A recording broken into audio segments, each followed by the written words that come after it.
Anthony Joshua, Keith Thurman, Jared Hurd, Jamel Charlo, now Marcus Browne. Some of you guys might be wondering, why did I mention the other fighters in this if this is supposed to be a Marcus Browne video? Well, Marcus Browne just joined a long list of fighters that not only just lost their undefeated streak, but also lost their championship. Although Marcus Browne was just an interim champion, I guess you got to count it in this era because they count silver belts, diamond belts, and every goddamn thing else. But anyway, the guys I just mentioned, in my opinion, was supposed to win their last fights. Well, Jamel Charlo did win his last fight. But I'm talking about the fight before. This is what happens when the boxing guys dislike what's going on. Now, if you look in the light heavyweight division, first and foremost, you got 4 champions. Kovalev, Beterbiev, Bivol, and Gustik. They should be fighting one another anyway. In my opinion, Marcus Browne would have meshed well with some of those guys. But the way he fought last night, if he was in there with those guys, he probably already got killed, man. You know what I mean? Because Pascal, we already know it's past his prime. If he would have went in there last night, he probably would have lost all those guys. But be it as it may, Pascal said he's going to put on a performance. And he showed, landing on 51 punches, getting 3 knockdowns, and a headbutt can win you a fight. When a headbutt occurred, I said to myself, man, yeah, you know what?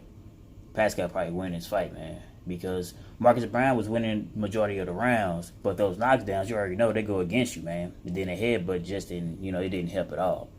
So when they read 75, 74, I already knew Pascal was going to win a fight, man. This is unfortunate for Marcus Browne because if he would have fought the guys and they got the titles in the division, you never know what happens behind the scenes because the title holders right now is not fighting one another, at this time. But quit fighting guys, man, who still got something to prove. Pascal proved that he still got something in the tank. We don't know what's going to happen, if a rematch is going to occur, because we already know that Jamel going to get his rematch with Harrison. Anthony Joshua going to get his rematch with Ruiz. Jared Hurd the same with Julian Williams, man. I don't know about Keith Thurman and Manny Pacquiao, but what I'm saying, you wouldn't be in this position if you fought the guys you were supposed to fight. The boxing guys just continue to speak, man. It's for the last 8 months, we have seen guys who's undefeated, who will hold titles, lose it, man.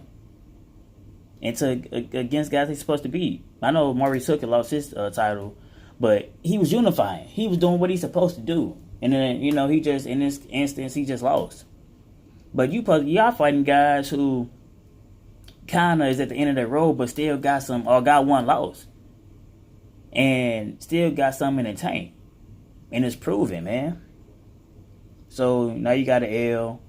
Now you got this huge ass cut. We don't know when you're gonna come back, to be honest, because that cut was horrible. So you're gonna be definitely out now. So not only did you lose in your home state as well, to a fighter that's over the hill. To add insult to injury, you got a big ass cut they got to be taken care of. So we don't know when the hell we're gonna see Marcus Browne again. But in other news, man, Kownacki and Arreola, they put on a hell of a performance, in my opinion. Especially to be that big, man. I'm here to tell you, man, you gotta stop body shaming people, man. And quit judging the book by its cover.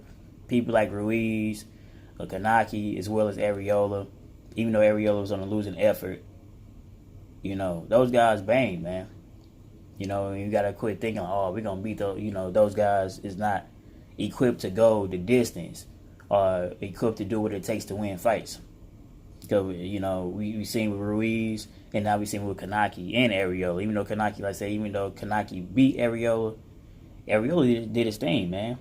Now, I think Arreola threw the most punches in heavyweight history, and combined, both guys threw over 2,000 punches, man, combined. Now, you barely see 126, 122, 130, 135 guys do that. Even 140. these 200 plus pound guys, 266, 254, or 244 in Arreola's case, and they both threw over 1,000 punches, man. In the middle rounds, they started slowing down. I thought it was going to, slow all the way down. But they got a second win. They kept going, man. And I see Arreola say he wanted to retire. He put his all in a fight. In a performance like that, Arreola, man, I don't think you should retire, bro. You still got something in the tank. And if nothing else, you'll be a good measuring stick for some of these up-and-coming fighters, man. And you might even be able to beat some of these guys as well, man. If you continue to put on performance like that, those other guys ain't throwing no damn 1,000 punches. They're not going to be able to pick a, stick with that work rate. So maybe you should reconsider. I know you're up in age. It's up to you initially because you know what you can take. But at the end of the day, in my opinion, doing 1,000 punches and going blow for blow with Kownacki, you did a good ass job, man. Also, what's his name? Curtis Stevens, he got knocked out. There's nothing new in my case. He haven't fought in 3 years. But anyway, man, what you guys think about last night fights? It was a cool, card in my opinion. Pascal, he's a old new face in the division. He got the interim title now. How do you guys think he would go against the other champions in 175? And you see Kownacki, man. He brought his people, man. His people packed in Barclays, man. They showing him a whole lot of love, so it's showing that it could possibly be the next superstar if you continue to go on this road, man. Last but not least, man. Shout out to my brother Deontay Browne by my Wilder, man. He did a hell of a performance on commentating. Normally we see the Browns bomber in the ring knocking guys out. And people commentated what's going on, but he was actually outside the ring, able to relax and commentate, man. Which he did good in my opinion. But champ, let me ask you this, man. Why was you dressed like Jamie Foxx and Django Unchained? Never mind. Never mind.